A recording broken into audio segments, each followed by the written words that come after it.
All right, so about the dudes. Just today, I went to do some volunteering for United Way, which was terrific. When I say terrific, it was terrific. It was good to get out and meet new people, do some networking, and help.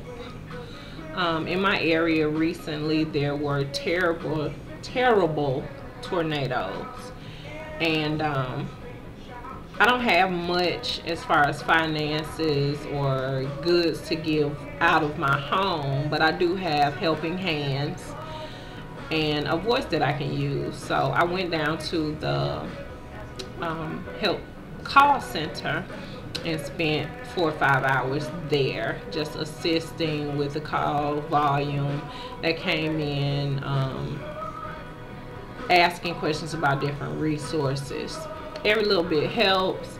It's giving me a way to get out of the house more and meet new people, so I'm digging it.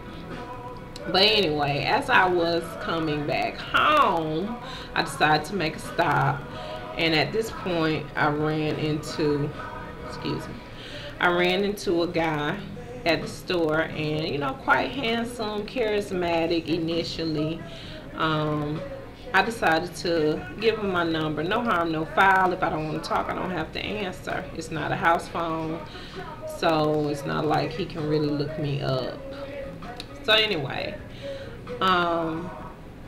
he didn't call like right away, which I didn't expect him to. This was like earlier this evening, around 4 o'clock.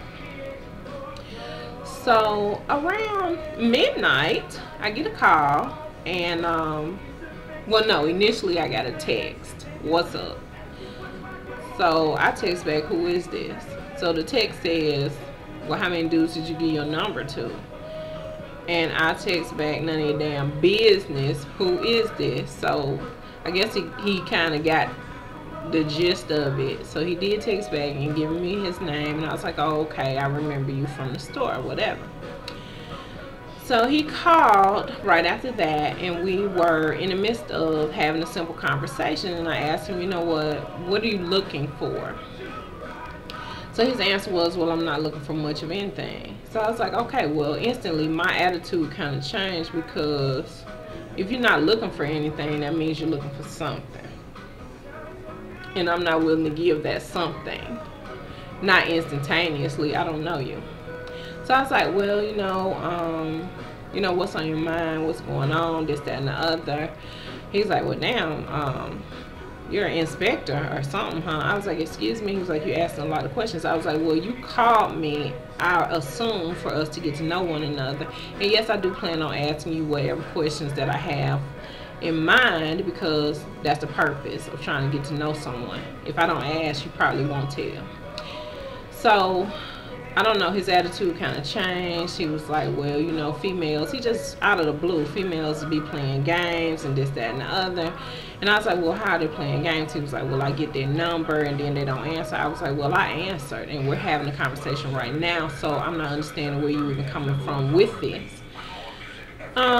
He went on to say that, he's very busy and he don't really have time to deal with females anyway. So what the fuck did you ask me for my number for? You know what I'm saying? But I didn't come at him like that. I was very polite. What I said was, you know what, earlier you were super charismatic. You seemed like you were a pretty good dude, and next thing I know, the phone hung up. Okay, fine, well and good. I deleted all texts that you had sent, telephone number coming into my phone, whatever. So maybe about 20 minutes later, I get a text, "Oh, you with that shit too?" Okay, you crazy as fuck. First of all, you crazy as fuck. So I'm like, okay, how's about I text him, was like, you know what, good luck with whatever it is you're trying to get into, delete my number. How come I got my phone on silent, but he has called me like 10 times since? What the hell is the problem? Look, I don't want to go over my minute, so I will continue this in a hot second on a different video.